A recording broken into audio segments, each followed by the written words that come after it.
One of the other things we talked about was would there be any release by private citizens of balloons during the playing of Back Home Again in Indiana? Did any of you happen to notice any balloons going up?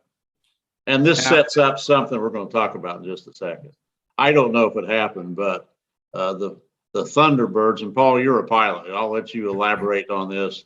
Right at the conclusion of Back Home Again in Indiana, which would be the typical release of the balloons, these Thunderbirds flew over and then split apart with their trailing exhaust or whatever they call that. And it was as impressive as anything I've seen at the Speedway anyway. Paul, you're a flyer. Tell us about that maneuver. Is that a common maneuver? Well, first of all, let me answer your first question, because I specifically looked. I'm in the broadcast booth looking west, and I specifically looked above the grandstands to see if any balloons were going to come up over there.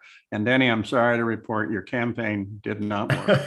However, sorry, I did talk to this one church, and it was too late to do it this year, but they're considering as a fundraiser next year having biodegradable balloons, of course, sold for their church and to be able to release by all of the people.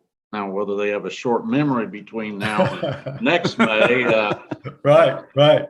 And I don't know. I think that was the Crow in Connecticut egging them on type of a thing. But the Thunderbirds was an impressive replacement for the balloons going up. I've never seen anything quite like it. It's one thing to do the flyover, but to do what they did. Well, I've had the distinct honor and privilege of flying both with the Thunderbirds and with the Blue Angels. I have more time with the Blues, but the one thing that really surprised me was that came from the east. Normally, you just see the down the straightaway pass of whatever they're flying over. The B-2, by the way, being the most impressive thing I've ever seen as a solo aircraft. But that break apart that they did, that was first of all, it was unexpected, and I couldn't understand. I was in the grandstand, people were standing up and they were pointing, and I'm, what are they looking at? Because that was coming from behind me because it was coming from the east, and boom, it went over the top, and then that's when they did their break, and it was spectacular. It was. And they're to do that, to fly at those speeds and stay that close together for any demonstration team is just amazing. They did a beautiful, beautiful job. Do you see this as the new norm to conclude Back Home Again in Indiana? Well, it would be a nice way to do it. Yeah.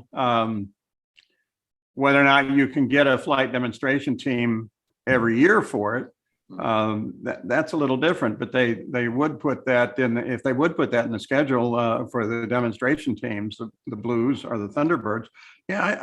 It's not, you're never going to replace the balloons, because once again, as I've said before, I'm a traditionalist. So it'll take me 30 years or so to get over the balloons, but I'll do my best.